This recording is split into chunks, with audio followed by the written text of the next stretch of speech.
ಇತ್ತೀಚಿನ ಯುದ್ಧದ ಪರಿಸ್ಥಿತಿಗಳ ಹಿನ್ನೆಲೆ ಇಂಧನ ಸರಬರಾಜಿನಲ್ಲಿ ಉಂಟಾದ ವ್ಯತ್ಯಯದಿಂದ ನಗರದಲ್ಲಿ ಆಟೋ ಗ್ಯಾಸ್ ಕೊರತೆ ಎದುರಾಗಿದೆ.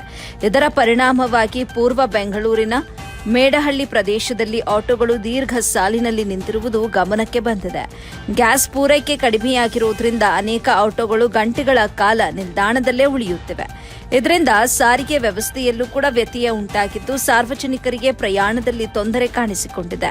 ಸ್ಥಳೀಯ ಮಟ್ಟದಲ್ಲಿ ಗ್ಯಾಸ್ ಲಭ್ಯತೆ ಕುಂಠಿತವಾಗಿರುವುದು ಪರಿಸ್ಥಿತಿಯನ್ನ ಮತ್ತಷ್ಟು ಗಂಭೀರಗೊಳಿಸಿದೆ. ಸರಬರಾಜು ಸಾಮಾನ್ಯ ಸ್ಥಿತಿಗೆ ಮರಳುವವರೆಗೆ ಈ ಸಮಸ್ಯೆ ಮುಂದುವರಿಯುವ ಸಾಧ್ಯತೆ ಇದೆ ಎಂದು ತಿಳಿದು ಬಂದಿದೆ. ಅಧಿಕಾರಿಗಳು ಪರಿಸ್ಥಿತಿಯನ್ನ ಗಮನದಲ್ಲಿಟ್ಟುಕೊಂಡಿದ್ದು ಶೀಘ್ರದಲ್ಲೇ ಸಮಸ್ಯೆಗೆ ಪರಿಹಾರ ಕಂಡುಹಿಡಿಯುವ ನಿರೀಕ್ಷೆ ವ್ಯಕ್ತವಾಗಿದೆ. ವರದಿ ಆರಿಫ್ ಖಾನ್, ಎಬಿ ನ್ಯೂಸ್ ಕನ್ನಡ, ಹೊಸಕೋಟೆ.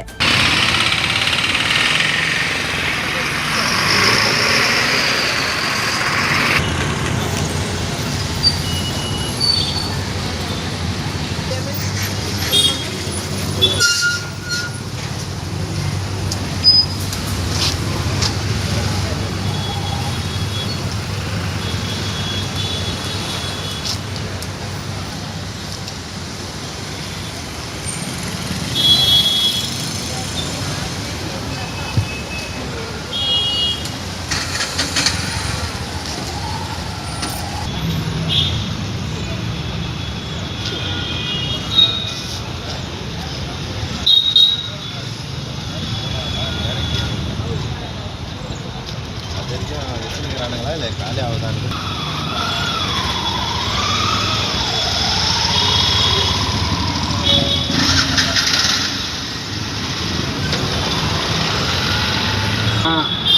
ನಮ್ಮ ಫ್ರೆಂಡ್ಗೆ